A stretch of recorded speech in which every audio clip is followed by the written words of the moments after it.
పెద్దిరెడ్డి రామచంద్రారెడ్డి గారితో మాకు కాంగ్రెస్లో ఉండగానే ఎప్పుడో జగన్నాథ్ రెడ్డి గారు నాయకత్వంలో అక్కడ నన్ను పరిశీలకుడికి వేశారు చిత్తూరు జిల్లాకి. ఆ రోజు గోపీనాథ్ గారు ఈయన పీసీ ప్రెసిడెంట్గా కంటెస్ట్ చేశారు. పెంచిలే గారు చైర్మన్ దానికి, పసల పెంచిలే గారు. నేను ఆయన కోఆర్డినేటర్గా పోయినా అక్కడికి. ఆ రోజు కోఆర్డినేషన్లో జగన్నాథ్ రెడ్డి గారి నాయకత్వంలో రామచంద్రారెడ్డి గారిని జిల్లా ప్రెసిడెంట్గా చేసేదానికి అక్కడ మీటింగ్ పెట్టాం. ఆ రోజు గోపీనాథ్ రౌడీ మూకలతో ఆఫీస్ అంతా గందరగోళం చేసి పగలగొట్టి నీచాతి నీచంగా ప్రవర్తించిన ఘనత ఆ రోజున గోపీనాథ్ది. పెద్దిరెడ్డి రామచంద్ర గారు పెద్దరికంతో సౌహృదయంతో పార్టీకి చెడ్డపేరు తేకుండా ఒక పెద్ద మనిషి వాతావరణంలో ఆ రోజు ఎన్నిక కావడం, ఆ ఎన్నికకు పరిశీలకుడిగా నేను వెళ్ళడం, మా ప్రీతమ నాయకుడు పసల పెంచిలే గారు దాన్ని పర్యవేక్షించడం, మేము దాన్ని ఆయన ప్రెసిడెంట్గా చేయమని జగన్మోహన్ రెడ్డి గారి ఆదేశంతో ఆయన జిల్లా అధ్యక్షుడిగా ప్రకటించి ఆ తర్వాత బోర్డును కూడా ప్రకటించి తిరిగి రావడం జరిగింది. దాంతో రామచంద్రరెడ్డి గారికి కూడా ఒక గురుత్వం ఏర్పడింది నా మీద.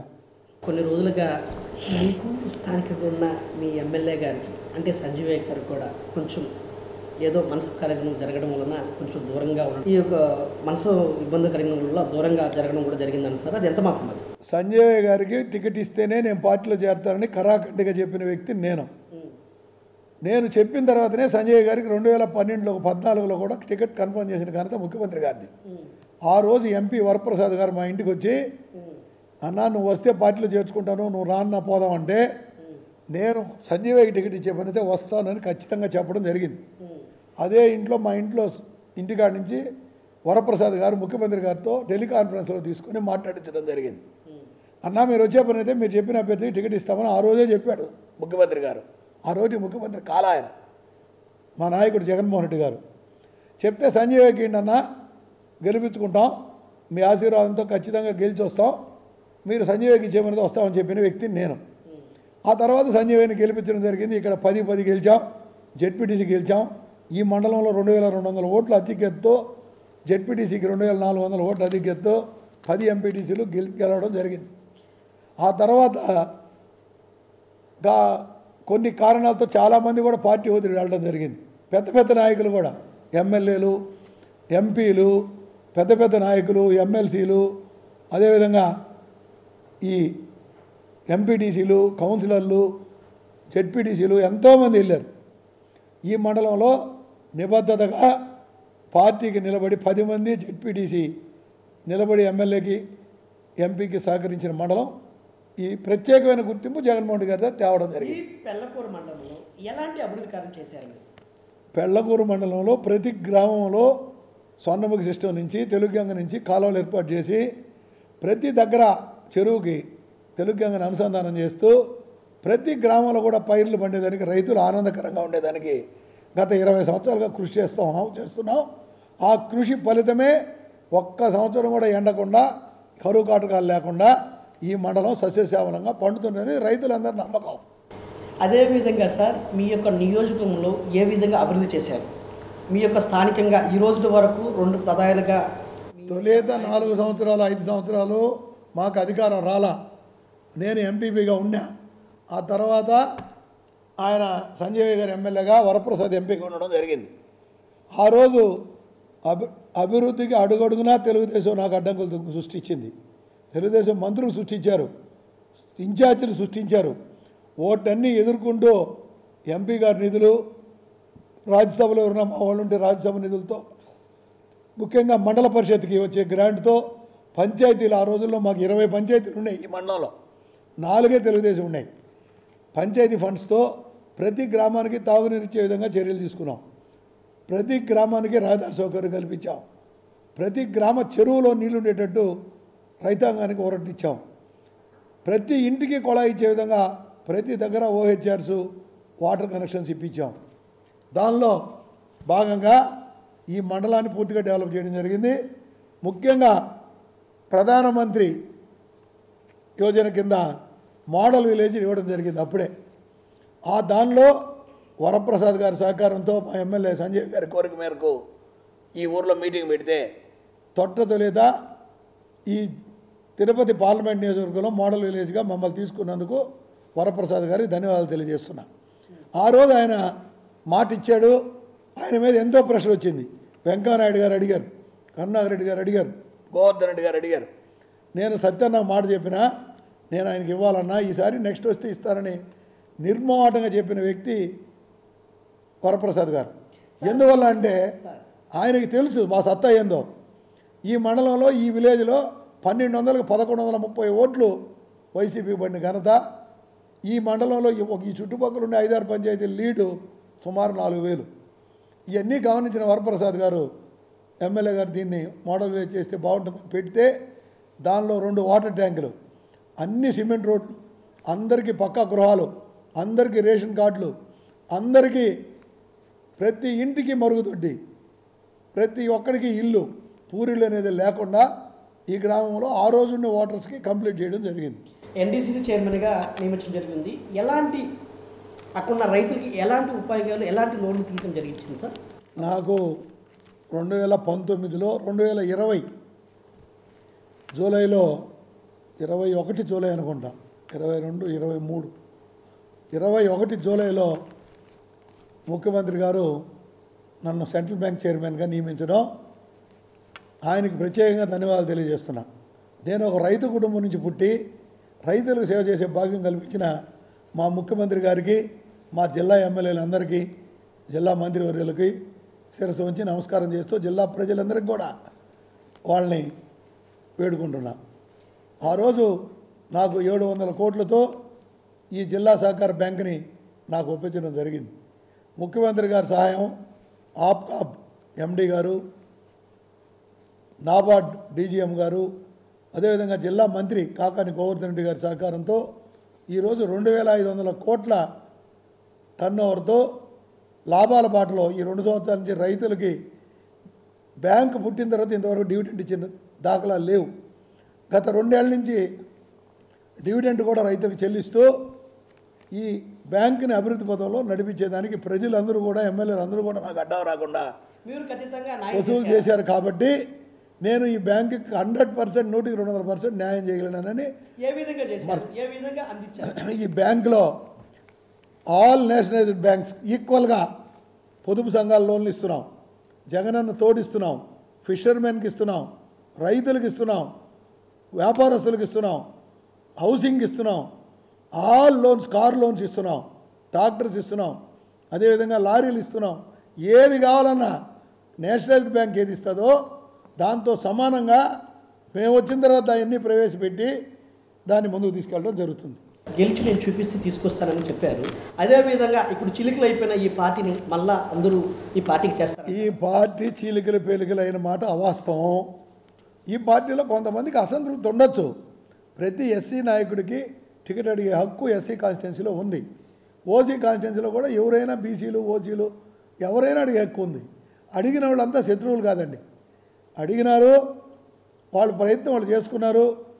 సంజయ్ గారికి జగన్మోహన్ రెడ్డి గారు కన్ఫర్మ్ చేశాడు. అందరూ కూడా సంజయ్ సహకరించేదానికి సిద్ధంగా ఉన్నారు. ఇక్కడ ఎలాంటి గ్రూపులు లేవు, ఉండేది ఒకటే గ్రూపు, అది జగన్మోహన్ రెడ్డి గారి వర్గం, వైఎస్ఆర్ జగన్ అన్న కుటుంబం. మేమందరం కుటుంబ సభ్యులం. మాలో మాకు 100 ఉన్నా మేము ఎదురోడి మీదకి వచ్చేటప్పటికి అందరం కలిసి కట్టుగా పోరాటం చేసి ఈ నియోజకవర్గాన్ని గెలిపించుకునే బాధ్యత వైఎస్ఆర్ కుటుంబ సభ్యులందరి మీద ఉంది. దానిలో నా ప్రయత్నం కూడా లోటు లేకుండా అందరినీ కలుపుకొని ముందుకెళ్ళేదానికి సిద్ధంగా ఉన్నాం. ఏదైనా కూడా సత్యనారాయణ రెడ్డి గారి యొక్క కనుల సందులోనే జరగాలి, లేకపోతే సత్యనారాయణ రెడ్డి గారు ఒప్పుకోరు అనే యొక్క ప్రజల్లో ఏముంది, అది ఎంత మాత్రం? అది అవాస్తవం అండి. నా కనుల సన్నల్లోనో ఇంకోరు కను సన్నల్లోనో జగన్మోహన్ రెడ్డి గారు పనిచేయడంలే. జగన్మోహన్ రెడ్డి గారి పని విధానం మీకు అందరికీ తెలుసు. ఈరోజు 125 సార్లు బటన్ నొక్కాడు 57 నెలల కాలంలో. ఎవరి కనుసన్నల్లో ఆయన బెటలు నొక్కడంలే. పార్టీ లేదు, కులం లేదు, మతం లేదు. ఎవరైనా కానీ అర్హులైన పేదవాళ్ళకంతా ప్రతి పథకాన్ని మధ్యవర్తులు లేకుండా, రూపాయి కరప్షన్ లేకుండా డైరెక్ట్గా వాడు అకౌంట్లోకి చెప్పిన టయానికి చెప్పినట్టు ప్రతి నెల పండగనండి. ప్రతి నెల ఒక్కొక్క కార్యక్రమం చెప్పిన మేనిఫెస్టోని 100% ఇంప్లిమెంట్ చేసిన ఏకైక నాయకుడు ప్రపంచంలోనే ఎవరు ఉన్నారంటే మా ముఖ్యమంత్రి గారు ఒక్కరే. గర్వంగా చెప్పగలం. చెప్పినట్టు చేశాడు, అదేవిధంగా చెప్పనట్టు కూడా చేశాడు. జగన్మోహన్ రెడ్డి గారు ఒక విజన్ ఉన్న నాయకుడు. ఆయన పేదల పక్షపాతి. ఆయన చేసే విధానాలు, ఆయన డైరెక్ట్గా కొక్కే బటన్లు, పేదల అభివృద్ధి చూసి ఓరవలేని కొంతమంది పెద్దందారులు వేరే పార్టీలకు వెళ్ళుండొచ్చు. కానీ ఎమ్మెల్యేలు వెళ్ళినంత మాత్రాన ఆ నియోజకవర్గాల్లో వాళ్ళు కనుమరుగైపోయేది ఖాయం. జగన్మోహన్ రెడ్డి గారి ప్రభంజనం. ఎవరిని పెట్టినా, ఒకవేళ మిమ్మల్ని పెట్టినా, నన్ను పెట్టినా, ఇంకోని పెట్టినా, జగన్మోహన్ రెడ్డి గారి బొమ్మ, జగన్మోహన్ రెడ్డి గారి మీటింగ్తో, జగన్మోహన్ రెడ్డి గారు చేసిన అభివృద్ధితో పేద ప్రజల బడుగు బలహీన వర్గాల్లో జగన్మోహన్ రెడ్డి గారు వారి గుండెల్లో వెంకటేశ్వర స్వామి మాదిరి కొలువై ఆరాధ్య దైవంగా ఉన్నాడు. ఖచ్చితంగా జగన్మోహన్ రెడ్డి గారి అభ్యర్థులు ఈ జిల్లాలో 10కి 10 మంది గెలుస్తారు. ఇప్పుడు జగన్మోహన్ రెడ్డి గారు సమీక్ష పథకాల మీద పెట్టారు, కానీ డెవలప్మెంట్ మీద ఏమీ చేయలేదని కూడా కొంతమంది టీడీపీ నాయకులు మరియు పొత్తున్న జనసేన నాయకులు, అలానే కాంగ్రెస్ యొక్క ప్రభుత్వాలు కూడా ఈ మాటలు మాట్లాడుతున్నారు. ఎందుకని ఇలా మాట్లాడుతున్నారు? వాళ్ళకి కళ్ళు కనబడలేదండి, వాళ్ళకి కైపెక్కిపోయినది. జగన్మోహన్ రెడ్డి గారిని చూసి ఓరవడంలే. పథకాలు నడుపుతూనే అభివృద్ధి అంటే ఏంది? గ్రామంలో సచివాలయం వచ్చింది, 50 లక్షల రూపాయలు బిల్డింగ్ కట్టాడు. అదేవిధంగా ఆర్బీకే వచ్చింది, 30 లక్షల రూపాయలు బిల్డింగ్ కట్టాడు. అదేవిధంగా ఆరోగ్య సురక్ష వచ్చింది బిల్డింగు, దానికి 25 లక్షలతో బిల్డింగ్ కట్టాడు. పశువులకు వచ్చింది, దానికి కట్టాడు. స్కూల్స్ నాడు నేడు ప్రతి స్కూలు ఈరోజు ఆహ్లాదకర వాతావరణంలో పిల్లలు ఆ యూనిఫామ్ వేసుకొని, ఆ బూట్లు వేసుకొని, ఆ టై కట్టుకొని, ఆ బ్యాగ్ తగిలించుకొని, ఆ పుస్తకాలు ఎత్తుకొని, ఆ ల్యాప్టాప్ ఎత్తుకొని పోతుంటే చూసేవాళ్ళకే ఒప్పడంలే. ఈ మీరు చెప్పారు ఇందాక, భూస్వాములు, పెద్ద పెద్ద కార్పొరేట్ వాళ్ళు, వాళ్ళ పిల్లలు మాత్రం ఇంగ్లీష్ మీడియం చదువుకోవాలా, పేదవారి పిల్లలు ఊర్లో ఇంగ్లీష్ మీడియం చదవకూడదు. ఇవన్నీ కూడా కోర్టుకు పోయిన వ్యక్తి చంద్రబాబు. పట్టాలు ఇస్తే కోర్టుకు పోయిన వ్యక్తి చంద్రబాబు. పేదవాళ్ళ పట్టాలు ఇవ్వకూడదు, వీళ్ళకి పిల్లలకి ఇంగ్లీష్ మీడియం చెప్పకూడదు, స్కూల్స్ డెవలప్ అవ్వకూడదు, ఆర్బీకేలు జరగకూడదు, సచివాలయాలు జరగకూడదు, వాలంటరీ వ్యవస్థ ఉండకూడదు. ఈ ప్రపంచంలోనే వాలంటరీ వ్యవస్థను స్థాపించి అంత పెద్ద కరోనా మహమ్మారిని ఇండియాలోకల్లా ఫాస్ట్గా తరిమి కొట్టి ప్రజా ఆరోగ్యాన్ని రక్షించిన ముఖ్యమంత్రి జగన్మోహన్ రెడ్డి గారు. ఆ రోజు కూడా నాయకులను కానీ, ఎమ్మెల్యేలు కానీ, ఎంపీలు కానీ కరోనాని భయపడబాకండి, ప్రజలకు సేవ చేయండి, ప్రజలతో కలిసి తిరగండి, వాళ్ళకి ఏదైనా కరోనా సోకితే మీ దగ్గరలో హాస్పిటల్లో చేర్పించండి, మీ వల్లైన సహాయం చేయండి, ఉప్పు పప్పు చింతపండు బియ్యం కూరగాయలు ఏదో ఒకటి మీరు సహాయం చేయండి, నిత్యం వాళ్ళలో ఉండాలా. వాళ్ళు భయభ్రాంతులకు గురైనారు, పేదవాళ్ళకి అన్ని సౌకర్యాలు కల్పించి మనం ఉచిత వైద్యం అందిస్తున్నాం అని చెప్పిన ముఖ్యమంత్రి జగన్మోహన్ రెడ్డి గారు. జగన్మోహన్ రెడ్డి గారు ఒకే ఒకటి మాట అంటున్నారు, నేను ఈ ఆంధ్రప్రదేశ్లో 175 నియోజకవర్గంలో 175 సీట్లు గెలుస్తాను, దానికి నేను సిద్ధం, మీరు సిద్ధమే అంటున్నారు. దానికి మీరేమంటారు? జగన్మోహన్ రెడ్డి గారి ఆశయం 175 నియోజకవర్గాలండి, 25 ఎంపీలు. ఎందుకు ఆయనలో అంత ఆశ ఉందంటే మంచి పరిపాలన, సుపరిపాలన, పేద బడుగు బలహీన వర్గాలకి అందుబాటులో ఉండే పరిపాలన, రూపాయి ఛార్జీ లేకుండా వాళ్ళ గ్రామంలోనే సచివాలయం, వాళ్ళు ఆడ పోయి రిజిస్ట్రేషన్ చేసుకోవాలన్నా రిజిస్ట్రేషన్ ఆఫీసు, అక్కడనే సర్టిఫికేట్సు, అక్కడనే పెన్షన్స్, అక్కడనే అన్ని వస్తువులు, అమ్మఒడి కానివ్వండి, ఇంకోటి కానివ్వండి, ఏ అప్లికేషన్ అయినా అక్కడనే డౌన్లోడ్ చేసుకుంటూ సచివాలయంలోనే అన్ని పనులు జరిగి 10 నిమిషాల లోపల ఇంటికి వెళ్ళిపోతున్నారు ఈరోజు. అంతకుముందు పడిగాపులు కాస్తూ ఎంఆర్ఓ ఆఫీసుల చుట్టూ, మండల ఆఫీసుల చుట్టూ, ఆ ఎమ్మెల్యే వచ్చి పెన్షన్ ఇచ్చేదానికి ముసలోళ్ళు అయితే సుక్కి పడిపోయిన రోజులు కూడా ఉన్నాయి. ఆ జన్మభూమి కమిటీలో లంచాలు తీసుకొని వీళ్ళందరినీ ఏపించిన రోజులు ఉన్నాయి. జన్మభూమి కమిటీలు ఏపించిన విధానంలో చంద్రబాబు చేసిన నిర్వాహకం నీరు చెట్టు. ఆ రోజు జన్మభూమి కమిటీలు ఇవన్నిటినీ తొలగించి పారదర్శకమైన పాలన, ప్రజలకు అందుబాటులో ఉండే పాలన, అభివృద్ధి ఏంటంటే చేసి చూపించిన నాయకుడు జగన్మోహన్ రెడ్డి గారు. ఇంకా కొంత అభివృద్ధి జరగాల్సిన మాట వాస్తవమే, అది కూడా మా ముఖ్యమంత్రి గారు చేయగలడు, ఆయనకి సత్తా ఉంది. ఏ విధంగా చేయగలుగుతారు? రాబోయే రోజుల్లో ఈసారి అవకాశం మళ్ళా ఇస్తారు జనం. వీటన్నిటిని కూడా ఇప్పుడు అధిగమించాడు. ఈ అధిగమించిన తర్వాత ఇంకా డెవలప్మెంట్ మీదనే ఉంటుంది ఆయన కన్ను. ఆర్పీకేలు అయిపోయినాయి, మొత్తం గ్రామ సచివాలయాలు అయిపోయినాయి, ఆరోగ్యశ్రీలు అయిపోయినాయి, స్కూల్స్ అయిపోయినాయి. ఈరోజు ఇంకేమున్నది? సీసీ రోడ్లు అయిపోయినాయి లోపల, ఇంక ఇరిగేషన్ మీద ఉంది, ఆర్ఎన్బి మీద ఉంది. ఖచ్చితంగా వాటి మీద ఏదో కొంత పెట్టాడు, రేపు పూర్తిగా పెడతాడు. ఆయనకి అవకాశం ఉంది. 30 సంవత్సరాలుగా జీవితకాలం ముఖ్యమంత్రిగా ఉండేదానికి జగన్మోహన్ పేద ప్రజల గుండెల్లో కొలువై ఉన్నాడు. రాజశేఖర రెడ్డి గారు ఆ రోజుల్లో ఆరోగ్యశ్రీ పథకాలు, కొన్ని పథకాలు పెట్టి జనం గుండెల్లో పావలా చోటు సంపాదిస్తే ఈరోజు నవరత్నాలు అన్నీ పెట్టి ఆరోగ్యశ్రీలో 25 లక్షల రూపాయలు పేద పడుగు బలహీన వర్గాలకి 25 లక్షలతో కార్పొరేట్ వైద్యం అందించగలము అని ధైర్యం చెప్పిన మహానాయకుడు జగన్మోహన్ రెడ్డి గారు. చాలా కోపంగా మాట్లాడతారు. ఆ కోపం వెనకాల ప్రేమ ఉందంటారా? కోపమే లేదండి నాకు. ప్రేమతోనే గట్టిగా మాట్లాడతాం. కోపం అనేది మనిషి గట్టిగా మాట్లాడితే కోపం అనుకునేవాడు వాడు అజ్ఞాని. గట్టిగా మాట్లాడుతున్నా అంటే ప్రేమతో మాట్లాడినట్టే లెక్క. మాకు చాలా అనుభవం ఉంది. జనార్దన్ రెడ్డి గారు ఇంటికి పోయి ఏమైనా పని చెప్తే తిట్టేవాడు. సీఎం పేసీకి వచ్చేస్తారా నువ్వు, ఏం డామ్ డూమ్ అనేవాడు. గమ్మన బయట వచ్చేవాళ్ళం.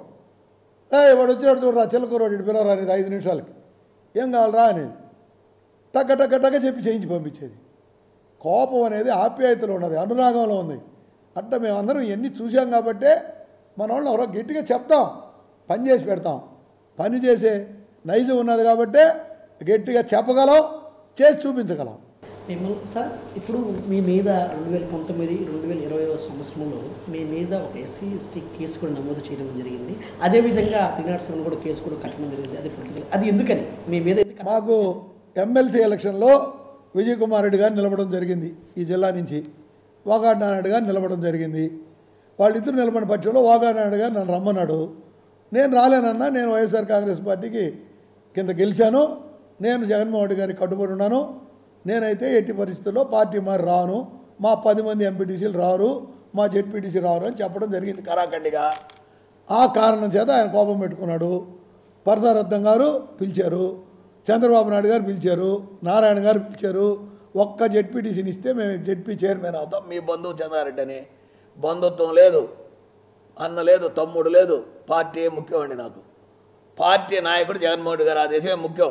ఆయన సముద్రంలో దూకమన్నా, శ్మశానంలో దూకమన్నా, రోడ్లో పడమన్నా, రైలు కింద పడమన్నా, ఎవరినైనా ఎదుర్కోమన్నా ఆయన ఏమి చెప్తే అది చేసేదే నా ఆత్మవిశ్వాసం, నా నమ్మకం. ఎందుకని మీకు జగన్మోహన్ రెడ్డి గారు అంటే ఎందుకు ఇష్టం, అంత ఇష్టం? జగన్మోహన్ రెడ్డి గారు, జగన్మోహన్ రెడ్డి గారి మనసు, ఆయన నచ్చినోడు ఆయన వదిలిపెట్టి పోడండి. తెలియని మూర్ఖులు ఆయన మీద ఏదేదో చెప్తారు. కానీ ఈ కార్పొరేట్ వాళ్ళు వస్తారు పోతూ ఉంటారండి. ఎంతోమంది కోటీసులు వస్తారు పోతారు. వాళ్ళు చెప్పిందంతా చేయాలంటే జగన్మోహన్ రెడ్డి గారు పేదవాళ్ళ పథకాలు చేయలేడండి.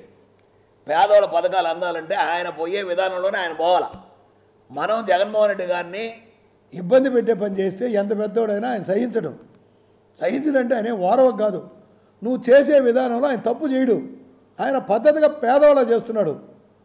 పేదవాళ్ళ చేసేవాళ్ళు మనం వేలు పెట్టి మా ఊరిలో నాకు చెప్పుకుంటూ వాడికి ఇవ్వకూడదు, మా జిల్లాలో నాకు చెప్పుకుంటూ వీడికి ఇవ్వకూడదు, మా కాన్స్టిట్యున్సీలో నాకు చెప్పుకుంటూ వాడు చేయకూడదు అంటే ఆయన ఎవరికి చెప్పడం లేదు. ప్రతి ఒక్కడికి చేసేదానికి పార్టీ లేదు, కులం లేదు, మతం లేదు. కమ్యూనిస్టు, బీజేపీ, తెలుగుదేశం, జనసేన అందరికీ చేస్తున్నాడు, మీరే చూస్తున్నారు.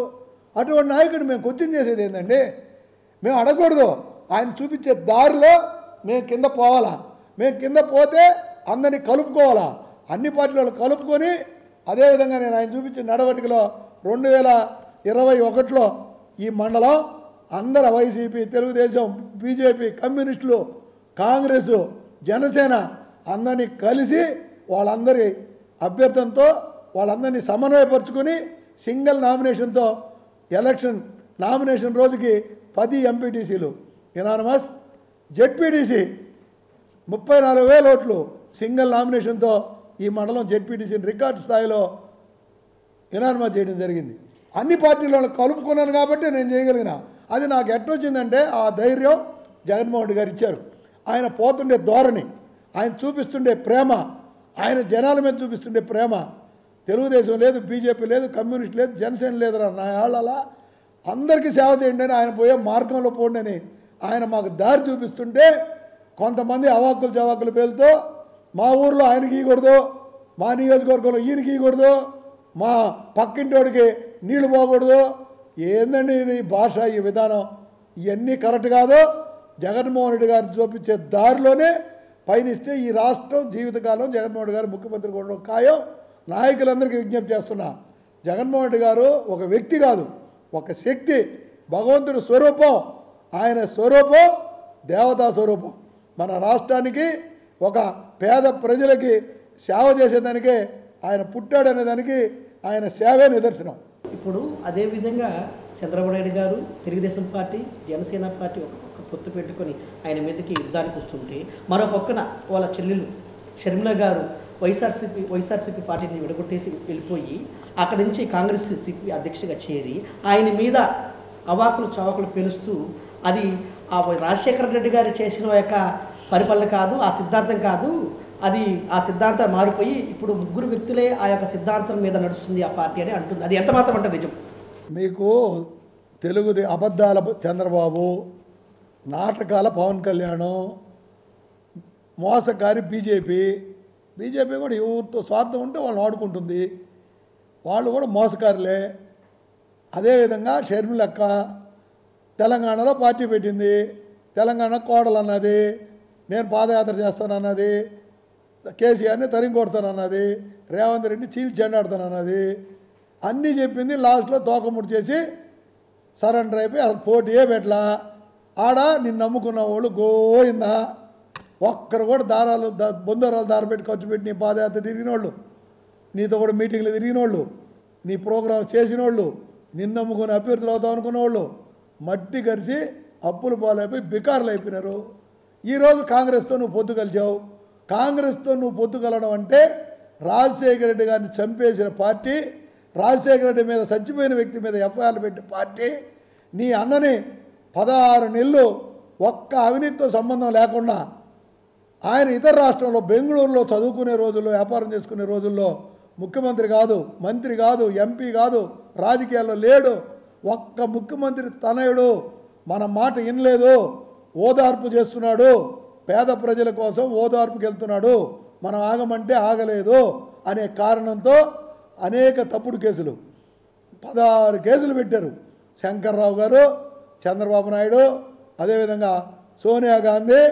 పెట్టిన దానికి సోనియా గాంధీ ఇండియాలోనే కాంగ్రెస్ ఉనికి కోల్పోయే పరిస్థితి వచ్చింది. ఈరోజు జగన్మోహన్ రెడ్డి గారిని షర్మిలక్క విమర్శిస్తే నమ్మేదానికి ఆంధ్ర ప్రజలు సిద్ధంగా లేరు. మొన్న మీరు చూశారు, కోనసీమలో చూశారు, తొలి మీటింగ్ నీరాజనం పలికారు జనం, 5-6 లక్షల మంది వచ్చి ఉంటారు. అదేవిధంగా దెందులూరులో చూశారు, రెండో మీటింగ్ 10 లక్షల మంది వచ్చారు. సీఎం గారు ప్రసంగమై తిరిగి హెలికాప్టర్ ఎక్కేంత వరకు ఎక్కడ 2 మీటింగుల్లో చెక్కు చెదల్లా. మొన్న మన రాప్తాడులో పెట్టాం మీటింగ్ సీఎం గారు, అది చూశారు. 20 లక్షల మంది, 250 ఎకరాల స్థలం, జన నీరాజనం, మొత్తం యూత్ యువత మగోళ్ళే కేరింతలు కొట్టారు. జగన్కి సిద్ధమని చెప్పారు, జగనన్న ఆశీర్వదించారు. తిరిగి హెలికాప్టర్ ఎక్కించి జగనన్ని జాగ్రత్తగా పోన్నా అని చెప్పి వాళ్ళు ఆయనకి ఆశీర్వదించి అభయం అందించి ప్రతి ఒక్కరూ ఘన స్వాగతం పలికి పంపించిన నాయకుడు జగన్మోహన్ రెడ్డి గారు. చంద్రబాబు మీటింగ్ పెడితే 2 గంటలు వెయిట్ చేస్తే ఖాళీ కుర్చీలు ఉంటాయి. ఈడ క్వార్టర్ బాటిల్ వేలు ఇచ్చి ఆడ తొడకపోతే తొలివాడు మాట్లాడు, రెండోడు మాట్లాడాడు, కుర్చీలు ఖాళీ అయిపోతాయి. చంద్రబాబు మాట్లాడేటప్పటికి 50% కాదు కదా, 50 మంది కూడా ఉండరు. ఇంకా Pawan Kalyan cine hero release అవుతుంది. సినిమా రిలీజ్ అయిందంటే ఎట్టుంటుందండి, జనం ఎవరో రషకుంటారు. కొత్త సినిమా ఏదో రోగ్గా ఉంది, ఇది బాగా చూద్దాం అనుకుంటారు, చూస్తారు. సినిమా చూసి బయట వచ్చిన తర్వాత రియల్ హీరో ఎవరంటే మేము జగన్ అన్న అంటారు. ఎందుకంటే సినిమాకి డబ్బులు ఇచ్చిపోవాలి. పవన్ కళ్యాణ్ సినిమాకి, జగనన్న సినిమాకి డబ్బులు ఇవ్వకుండా వాళ్ళ ఇంటి సెల్లకి డబ్బులు పడుతున్నాయి. జగనన్న సినిమాకి పవన్ కళ్యాణ్ సినిమాకి ఎంత తేడా? డబ్బులు ఇవ్వాలా, కిలో నిలుచుకోవాలా, టికెట్ కొట్టించుకోవాలా, టికెట్ తీసుకోవాలా, టికెట్ దొరకపోతే 2వ రోజు పోవాలా, సినిమా చూడాలా. జగనన్న సినిమా ఎట్టున్నది, నువ్వు ఏమి ఇవ్వలే, ఎవరిని అడగబడలే, నీకు అర్హతైన పథకాలన్నీ పార్టీలకు అతీతంగా ప్రతి పేదవాడికి ఆ పథకం చెల్లేకబడి అవినీతికి తావు లేకుండా నీ ఇంటికి చేరుస్తున్నాడు. ఖచ్చితంగా అందుతుందంటారా ఈ పథకం? 100% అందుతుందండి. ఎవరైనా నాకు ఈ పథకం అందలేదు అని సీఎంఓ కంప్లైంట్ చేస్తే వెంటనే అధికారులను సస్పెండ్ చేస్తామని ఘనత మా ముఖ్యమంత్రి గారిది. ఓన్లీ వైసీపీకి సంబంధించిన కార్యకర్తలకు ఉన్న ఒక కుటుంబ సభ్యులకి అందుతున్నాయి, ఏ పార్టీకి అందుతుంది? అది అబద్ధం అండి, పచ్చి అబద్ధం అండి అది. వైసీపీ, కాంగ్రెస్, తెలుగుదేశం, బీజేపీ, జనసేన ఏం లేదు పథకాల్లో. ఎవరైతే అర్హులు ఉన్నారో వాళ్ళ అప్లికేషన్ సచివాలయంలో రిజిస్టర్ అవుతుంది, సచివాలయంలోనే శాంక్షన్ అవుతుంది. సచివాలయం ద్వారా 60 సంవత్సరాలు పూర్తయింటే పెన్షన్ వస్తుంది, విడో అయితే పెన్షన్ వస్తుంది, ఫిజికల్ హ్యాండిక్రాఫ్ట్ అయితే 80% ఉంటే పెన్షన్ వస్తుంది, రేషన్ కార్డు ఉంటే అన్ని పథకాలు వస్తాయి. పార్టీ లేదు, కులం లేదు, మతం లేదు. దానికి నిదర్శనం విజయవాడ నడిబొడ్లో పెట్టిన అంబేద్కర్ విగ్రహం. అది కూడా 55 నెలల పరిపాలన చేసి, పరిపాలనలో అంబేద్కర్ భావాలని తూచా తప్పకుండా పాటించి, అంబేద్కర్ రాసిన రాజ్యాంగాన్ని నిర్మించి, రిజర్వేషన్ కల్పించి, ఆయన సిద్ధాంతాలను అమలు చేసి, ఈరోజు 50% మహిళలకు సీట్లు, 50% అంబేద్కర్ రాస్తే 70%కి ఎస్సీ, ఎస్టీ, బీసీ మైనార్టీలు ఎమ్మెల్యేలు, ఎమ్మెల్సీలు, మంత్రులు 4 ఉన్నారండి. ఓసీ మంత్రులు 8 మంది, 24 మందిలో 8 మంది అంటే 24 మందిలో 16 మంది బీసీ, ఎస్సీ, ఎస్టీలు. ఎంత పర్సెంటేజ్ అండి? 70% ఇంచుమించు. అంబేద్కర్ ఎట్లా రాశాడో అటువంటి విధానాన్ని ఇంప్లిమెంట్ చేసి ఈరోజు జనం ముందుకి వస్తున్న నాయకుడు.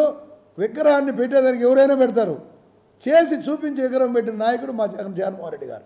ఈ యొక్క బటన్ నొక్కే కార్యక్రమంలో ప్రజల మీద భారం పెట్టి మన అప్పు రెట్టింపు చేస్తున్నారు అని అంటున్నారు. ఈ యొక్క అప్పుకి బాధితులు ఈ ఆంధ్రప్రదేశ్ ప్రజలే కదా అని అంటున్నారు. దానికి మీరేమంటారు? అప్పు ప్రతి రాష్ట్రం ఉందండి. మన ఢిల్లీ ఇండియన్ గవర్నమెంట్ కూడా అప్పు ఉంది లేదా? మోడీ అప్పులు లేడా? సెంట్రల్ గవర్నమెంట్ అప్పు లేదా? ఏ స్టేట్ అప్పులో లేదు? ఏ స్టేట్ లాభాల్లో ఉంది? వచ్చే ట్యాక్సులు వస్తున్నాయి, సాలడంలే, కొంత అప్పు చేస్తున్నమాట వాస్తవం. తీర్చే ధైర్యం కూడా మా నాయకుడికి ఉంది, వయసు ఉంది, జనాలు ఉన్నారు. జనాల పథకాలు అయితే ఎట్టి పరిస్థితుల్లో కొనసాగిస్తాడు. అప్పు తీర్చేదానికి ఇతర మార్గాలు ఉన్నాయి. ఇండస్ట్రీసు, పెద్ద పెద్ద కంపెనీలు అన్నీ కూడా తీసుకొచ్చి ఈ రాష్ట్రాన్ని అభివృద్ధి పథంలో ఈరోజు ఎంత నడుపుతున్నాడో ప్రజలందరికీ తెలుసు. చంద్రబాబు ఎవరికి ఇవ్వకుండానే అంత అప్పు చేశాడు. జగన్మోహన్ నవరత్నాలు చంద్రబాబు మేనిఫెస్టో పెట్టాడు, 160 పథకాలు పెట్టాడు. ఎలక్షన్ అయిపోయింది, వెబ్సైట్లో లేదు, మేనిఫెస్టో కనపడదు, చించి పారైనాడు. తను పాటు తను మోసం చేసుకుంటూ బతికిపోయాడు. ఈ కళ్ళు కనబడిన రామోజీరావు, రాధాకృష్ణ ఏదేదో రాస్తారు పిచ్చి రాతలు. మీరు ఏమి రాసినా ఈ ప్రజలు నమ్మరండి. ప్రజలు జగన్మోహన్ నమ్మారు, ఈసారి కూడా నమ్ముతారు. జగన్ అన్నని నీరాజనం పరికి 125 మంది ఎమ్మెల్యేలు, 25 మంది ఎంపీలు. లాస్ట్ కాడికి ఈసారి సైలెంట్ వేవ్. విపరీతంగా జనాలు ఉదయం మధ్యాహ్నం లోపలనే పోలింగ్ అయ్యి జగన్మోహన్ రెడ్డి గారిని గెలిపించేదానికి ఎప్పుడెప్పుడు ఎన్నికలు వస్తాయా అని సిద్ధంగా మేము ఉన్నామన్నా అని 3 సభల్లో తెలియజేసిన ఘనత మా ముఖ్యమంత్రి గారిది. ఇందులో కేసులు పెట్టడం జరిగింది. ఎందుకు పెట్టారు ఆ కేసులు? అదే ఎమ్మెల్సీ ఎలక్షన్లో వాళ్ళకి పంపించలేదనే కారణంతో తప్పుడు కేసు నా మీద పెట్టారు. ఎవరు? తెలుగుదేశం వాళ్ళు, చంద్రబాబు నాయుడు, ఆ రోజున్న మంత్రి, ఈడున్న ఇన్ఛార్జి ఎమ్మెల్సీ నారాయణ రెడ్డి, ఆ తెలుగుదేశం నాయకులు అందరూ కలిసి. నేను దానికి లొంగలా కేసు పెట్టా. నేను హైకోర్టు పోయి స్టే తెచ్చుకున్నా, బెయిల్ తెచ్చుకున్నా. నేను ఎవరికి లొంగి సరెండర్ అయిపోలా. జైలు పోయినా ఒకరి సరెండర్ అవను. పార్టీకి విధేయత ఉంటా, జగన్మోహన్ రెడ్డికి విధేయత ఉంటా. నా 10 మంది ఎంపీటీసీలు, జెడ్పీటీసీని జగన్మోహన్ రెడ్డి గారికి పెట్టిన అభ్యర్థి విజయ్ కుమార్ రెడ్డి గారికి సపోర్ట్ చేసి హైకోర్టు ఆర్డర్తో ఈ సూలూరుపేట ఉండే 47 ఓట్లని పోలీస్ ప్రొటెక్షన్ ఇవ్వమని హైకోర్టు ఆర్డర్తో 2 జీపులు ప్రొటెక్షన్ తీసుకొని 2 బస్సుల్లో తీసుకొచ్చి ఉదయం 8 గంటలకి ఎమ్మెల్సీ ఎలక్షన్లో పోలింగ్ చేయించి పోలింగ్ క్యూలో నిలబెట్టి ఇంటికి వచ్చిన. నా నిబద్ధత జగన్మోహన్ రెడ్డి గారికి తెలుసు, పార్టీ క్యాడర్కి అంతా తెలుసు. కోర్టులో అంత తెచ్చి చేశాను. నా మీద కేసు కూడా ఉండింది, అరెస్ట్ చేసుకోమని చెప్పా, స్టే వచ్చింది. ఆ తర్వాత కేసే కొట్టేయినారు ఫాల్స్ అని. కొంతమందికి అసంతృప్తి కలిగి ఉన్నదని మీ యొక్క నాయకులకే ఉన్నదని అంటున్నారు. అది ఎంత మాత్రం అంటారు? నా మీద పర్సనల్గా ఎవరికి అసంతృప్తి లేదు. నేను పర్సనల్గా ఎవరికి శత్రువుని కాదు. అంత శత్రువునైతే 10 ఎంపీటీసీలు, జెడ్పీటీసీ 34,000 ఓట్లు సింగిల్ నామినేషన్తో యునానిమస్ అయ్యే పరిస్థితి రాదు. నేనేం నామినేషన్ వేసి డబ్బులు ఇచ్చి కొనుక్కోవాలా? నామినేషన్ వేసిన తర్వాత బదిలాడి తీసుకోవాలా? నామినేషన్ వేయకముందే బదిలాడినా తెలుగుదేశం వాళ్ళని, బీజేపీ వాళ్ళని, కమ్యూనిస్ట్ వాళ్ళని, జనసేన వాళ్ళని, వాళ్ళందరినీ పిలిచా. మా యువ నాయకుడు జగన్మోహన్ రెడ్డి గారు ఒక్క ఛాన్స్ ఇవ్వండి మాకు, ఈ మండలం ఇనాన్మతి చేసేయండి, మీకు అందరికీ డెవలప్మెంట్ చేసి చూపిస్తామని వాళ్ళందరికీ చెప్పా. ఆ దిశలోనే చెంపేట రిజర్వాయర్ 36 కోట్లు శాంక్షన్ చేయించాం. ఆ దిశలోనే ఇక్కడ పాల్చూరు ఛానల్కి 18 కోట్లు శాంక్షన్ చేయించాం. ఈ మండలంలో ఇంచుమించు 100 కోట్లతో హౌసింగ్ అయితేనేమి, సిసి రోడ్లు అయితేనేమి కట్టించాం. అదేవిధంగా ఒక 50 కోట్లతో సచివాలయాలు, ఒక 25 కోట్లతో మన ఇవన్నీ ఆర్పికేలు, ఒక 20 కోట్లతో మన హెల్త్ సెంటర్లు, స్కూల్స్ అయితే అన్ని డెవలప్మెంట్లకు వచ్చాయి. ఇవన్నీ కూడా చూస్తున్నారు జనం. అందువల్ల జగన్మోహన్ రెడ్డి గారికి పోయే విధానం, ఆయన చూపించే విధానం నడిచాను కాబట్టే నాకు జనం నీరాజనం పలుతారు. కొంతమంది మీద ఈర్ష్య ఉండొచ్చు, కానీ నాకైతే వాళ్ళ ఊరి మీద ఈర్ష్య లేదండి. ఇప్పుడు అదేవిధంగా సంజయ్ గారి మీద ఏదో చిన్న గొడవ అన్నారు కదా, అసలు నాకేం గొడవ లేదండి. సంజయ్ గారితో నాకు సన్నిహిత సంబంధాలు ఉన్నాయి. ఈ కాళహస్తి ఫ్యాక్టరీ గొడవ జరిగింది. నేను ఏజీ హాస్పిటల్లో ఉన్నా. ఆ రోజు మా పిల్లకాయలు ఏదో గొడవ చేశారని నా మీద 307 పెట్టించడం జరిగింది గౌతమ్ రెడ్డి గారు, కాళహస్తి ఎమ్మెల్యే ప్రోద్బలంతో, గిరిరెడ్డి గారి ప్రోద్బలంతో. ఆ కారణం చేత నేను ముఖ్యమంత్రి గారికి ఆ రోజు తెల్లారితోనే ఏఏజీ నుంచే ఫోన్ చేశా. కేఎన్ఆర్ గారికి, వైవి సుబ్బారెడ్డి గారికి చెప్పా, సత్యరామకృష్ణ గారికి చెప్పా, పెద్దిరెడ్డి అన్న చెప్పా, కాకాని గోవర్ధన్ గారు, రామనాయుడు గారు, ఆ రోజున మా నాయకులందరికీ, మా ఎమ్మెల్యే కూడా గట్టిగా చెప్పాడు. మేకపాటి రాజమోహన్ గారికి చెప్పా. అందరికీ తెలియజేశాం ఇటు జరిగిందన్నా అని. జగన్మోహన్ రెడ్డి గారు ఇంటనే హాస్పిటల్లో ఉండే వాళ్ళ మీద కూడా కేసులు కడతారా అని, నేను చూసుకుంటానన్నా, నువ్వు ప్రశాంతంగా ఆరోగ్యం జాగ్రత్త చూసుకోరా అని చెప్పి నన్ను సతాయించడం జరిగింది. ఆయన చెప్పిన మాట ప్రకారం తిరిగి క్రైమ్ బ్రాంచ్ వారికి ఎంక్వైరీ చేసి మా 27 మంది 307 ఎత్తిచ్చి నా గుండెల్లో జగన్మోహన్ రెడ్డి గారు ఉన్నాడు అనే ధైర్యాన్ని నింపినందుకు నేను జగన్మోహన్ రెడ్డి గారికి ఈరోజు ఎలక్షన్లో ధైర్యంగా నా ప్రాణం పోయినా పోరాడేదానికి జగన్మోహన్ రెడ్డి గారికి సిద్ధంగా ఉన్నా. సంజయ్ కూడా సిద్ధంగా ఉన్నా. సంజయ్ కూడా నా కోసం ఆఖరిదాకా ఆ రోజు పోరాడినాడు. కొన్ని అనివార్య కారణాల వల్ల పెద్దలు కొంతమంది ఆయన మీద ఒత్తిడి చేసిన దానివల్ల పేర్లు వద్దు, ఆ రోజు టికెట్ ఇప్పించారని, మేము చెప్పిన మాట వింటావా, సత్యనారాయణ చెప్పిన మాట వింటావా అనే పరిస్థితి వచ్చినందువల్ల ఆయన వెనక తగ్గాడే. కానీ నాకు ఆయనకి ఎలాంటి విభేదాలు లేవు. నేను గెలిచే అభ్యర్థి సంజీవయ్య. కరప్షన్ లేదు, ఉద్యోగాలు అమ్ముకోలా, ఈ నియోజకవర్గానికి చెడ్డ పేరు తేలా, ఈ నియోజకవర్గంలో అవినీతి లేకుండా ఒక సుపరిపాలన జగన్మోహన్ రెడ్డి గారు ఎట్లా చేశాడో అటు సంజయ్ గారు హెల్పర్ పోస్టులు కానివ్వండి, ఎలక్ట్రిక్ పోస్టులు కానివ్వండి, అంగన్వాడీలు కానివ్వండి, ఈరోజు వాలంటీర్లు కానివ్వండి, అదేవిధంగా సచివాలయ స్టాఫ్ కానివ్వండి, మొత్తం పారదర్శకంగా ఇచ్చి రూపాయి వర్కులు కానివ్వండి, ఏ చిన్న నాయకుడి దగ్గర కూడా సరే వర్కులు కాడ కానివ్వండి, ఒక్క రూపాయి అవినీతి లేకుండా చేశాడు. కాబట్టే సంజయ్కి టికెట్ ఇవ్వని నేను ధైర్యంగా చెప్పా, గెలిపిస్తామని ధైర్యంగా చెప్పా.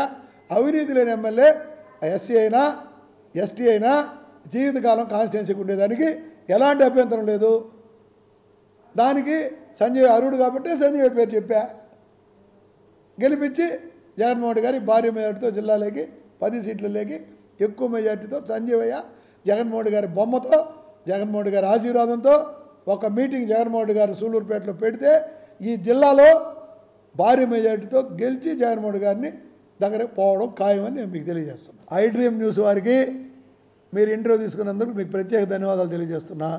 మీరు అందరూ కూడా జగన్మోహన్ రెడ్డి గారు చేస్తున్న అభివృద్ధి సంక్షేమంలో కోట్లాది గుండెల్లో ఆయన ఒక దేవుడై వెలుగుతున్నాడు.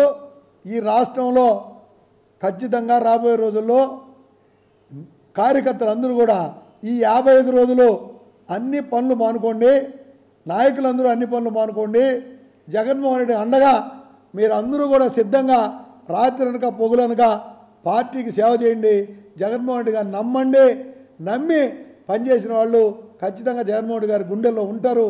పేద ప్రజల మాదిరి నాయకులు కూడా ఎవరు ఎంత పని చేస్తారో వాళ్ళకి అంత ప్రాధాన్యత జగన్మోహన్ రెడ్డి దగ్గర ఖచ్చితంగా ఉంటుందనే దానికి నిదర్శనమే సత్యనారాయణ రెడ్డి. చిన్న ఫ్యామిలీలో నాకు సెంట్రల్ బ్యాంక్ ఇచ్చి ఒక జిల్లా పౌరుడిగా నన్ను ఈరోజు ప్రోటోకాల్ పదవి ఇచ్చిన జగన్మోహన్ రెడ్డి గారిని చూస్తే నేను ఆయన అడగలేదు, పదవి ఇవ్వలేదు, ఆయన ఇచ్చాడు. ఆయనకి పనిచేసేవాళ్ళు అంటే ఆయన దగ్గర ఎంత నిబద్ధత ఉందో మీరే ఆలోచించండి. అందుకని నేను చేతులెత్తి మీ ఐ డ్రీమ్ వారికి విన్నవిస్తున్నా, రాష్ట్రంలో ఎక్కడున్నా ఈ సూలూరుపేటే కాదు ప్రజలందరూ రాబోయే రోజుల్లో జగన్మోహన్ రెడ్డి గారిని ఆశీర్వదించి మీరు మీ కుటుంబ సభ్యులు, మీ బంధువులకి, మీ స్నేహితులకి, ఇంకా మీకు ఇతరగా సంబంధాలున్న వ్యాపార సంబంధాలు ఉన్న వాళ్ళకి జగన్మోహన్ రెడ్డి గారిని ఆదరించండి, ఫ్యాన్ గుర్తుకు ఓటేయండి. ఖచ్చితంగా జగన్మోహన్ రెడ్డి గారు రాబోయే రోజుల్లో జీవితకాల ముఖ్యమంత్రిగా ఈ రాష్ట్రాన్ని సువర్ణ పరిపాలన అందించేదానికి వెంకటేశ్వర స్వామి ఆశీస్సులతో ఆయన నిండు నూరేళ్లు చల్లగా ఉండాలని ఈ రాష్ట్ర ప్రజానీకాన్ని చేతులెత్తి వేడుకుంటూ నమస్కరిస్తూ మీ ఐడి న్యూస్ వారికి ధన్యవాదాలు తెలియజేస్తాను. చూశారు కదండి సత్యనారాయణ గారి మాటల్లో ఆయన చెప్పినట్టుగా విధంగానే జగన్మోహన్ రెడ్డి గారు 170 సీట్లకి 170 సీట్లకి గెలుస్తారని చెప్పిన విధంగానే ఈ నెల్లూరు జిల్లా ప్రాంతంలో ఈ సూర్యాపేట నియోజకవర్గంలో అత్యధికమైన ఈ జిల్లా నుంచి మెజార్టీ గెలిపించి సంజీవాన్ని గెలిపించి సీఎం జగన్మోహన్ రెడ్డి గారిని కూడా గెలిపించేందుకు నేను నా తోడ్బలం చేస్తానని, నా ప్రాణాలంత వరకు సంజీవ్ గారు వెనకనే ఉంటానని, జగన్మోహన్ యొక్క ఆశయాల కోసమే బతుకుతానని కూడా తెలియజేస్తుంది. మరో ఎపిసోడ్తో కొత్త వ్యక్తితో మేము కలుద్దాం. ఐడ్రీమ్ న్యూస్, నేను మీ చందుని, కెమెరామ్యాన్ అభిషేక్.